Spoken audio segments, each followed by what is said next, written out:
Good morning everyone and welcome to a special episode. Today we are talking about how things are breaking apart in Canada. Not everything, but I'm going to explain what it is. So yeah, just a pipe broke down and you would be thinking, oh, pipe breaking down, nothing new, right? Happens in America all the time, in other countries. Well, here it happens every year. Since we have been living here in this house for now, 12 years, I think every single year or almost every single year the pipes burst here. And the thing is, it happens often in winter times because it gets really cold, minus 30, something minus 40, and in the ground it gets really cold because it's Canada, right? And then suddenly it bursts, and then you don't have water for maybe 1, 2 or 3 days. The good thing what Canada provides is, for example, this here. As you can see, it's a truck and it's full with free water, and it's clean water, so you can use it for food as well. Just cook it up and then it's all good. But this happens, like unfortunately for our street, every single year. And the problem with this is the following. Experts have explained to the government and to politicians that every year it breaks down and they have to cut out one piece of the street, and many government employees have to go there, the construction workers, which are expensive because they were very well paid here in Canada, have them to dig everything up, to exchange the pipe and then put everything back. However, they're putting, first of all, everything just like with dirt and gravel back. So if you're living there, then you have to drive over there with dirt and gravel, and it can happen right in front of your house, which happened to one of our neighbors. For his house was right in front of the house, and they did it. So the expert then said, well, instead of really just waiting until one section of the pipe breaks down and then we have to repair it and dig everything out, which is really expensive, we should dig the whole entire pipeline out everywhere in the city and exchange it for new and proper, stronger pieces. But guess what? The government said we don't have the money for it, so they're not doing it. And every year we have the same problem. During winter or spring, when there's too much water because of the melting snow, pipes break, and then the whole street doesn't have any water. And like I said, it happens every single year in my street, and then the government people have to come and repair it. It's really expensive. And it's really just like pieces and pieces and pieces. So someday the whole pipe will be replaced because all the pieces are being replaced with the newer ones.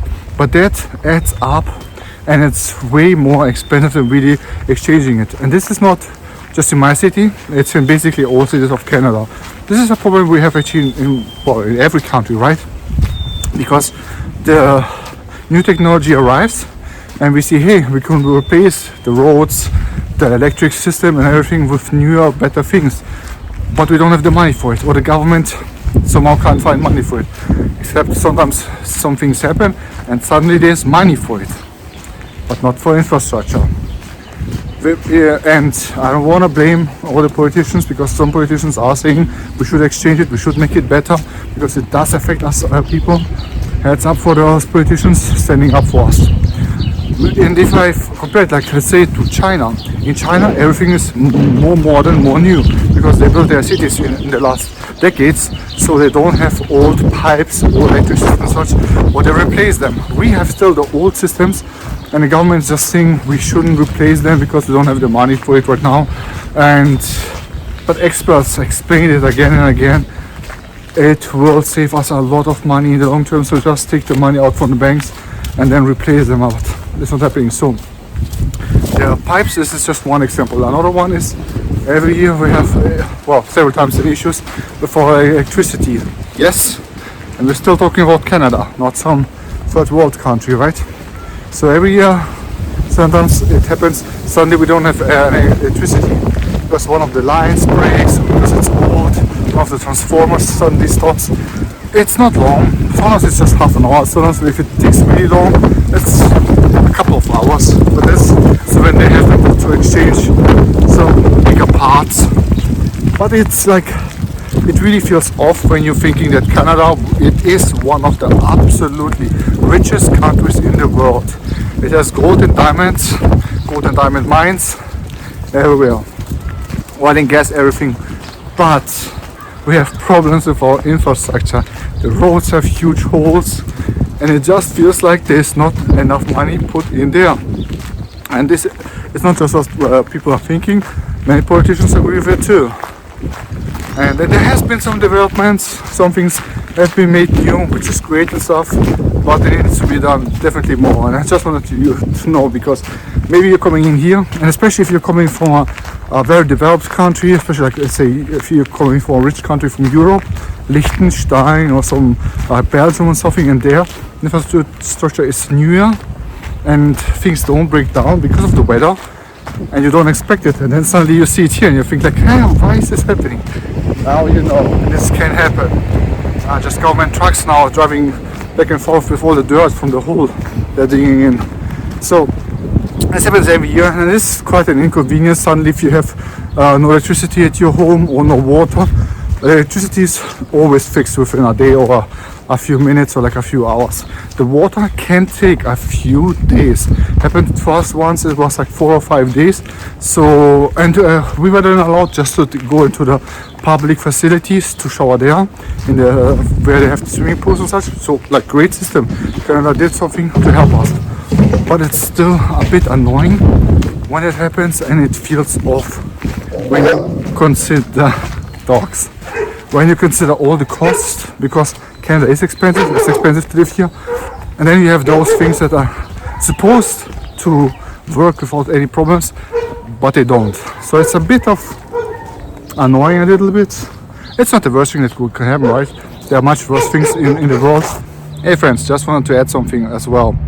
And this is the Wi-Fi internet situation. So here where I live in Saskatoon, in our area, we have Wi-Fi internet issues every single month. And sometimes like several times in a month. And it can happen that even like a whole hour or a few hours we suddenly have no internet. And sometimes it's just a few minutes, but it's still annoying when you work on YouTube videos or if you work online and you can't do your job, then it's really annoying, especially because the prices here for internet, they are high. I can tell you, they are really high. In comparison for the world, we have one of the highest internet prices in the entire world. Like so many else things. And the issue is, if you have no Wi-Fi and you maybe let's see you want to call the city and ask what is the problem, well, or like the provider, well, you don't have any internet, so you can't quickly look up what is the phone number for them, right? So you need to use your cell phone and you need to use your own data to find out the correct email address or phone number to call them in. So those things, they do bother me and other people as well, especially when you consider the really high price tag. This is something like actually like Americans in many cities don't ever, I think, have the issues with. And when they come into Canada, they don't expect this, or for Europe especially. But then there's like me, and then you are surprised at things that are breaking down and not fixed right away, or not fixed so they last longer.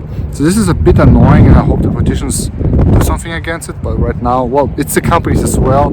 Here in Canada, unfortunately, people they just got kind of used to it and accept it. And the thing is, for all of the things that we are here like using, it costs a lot.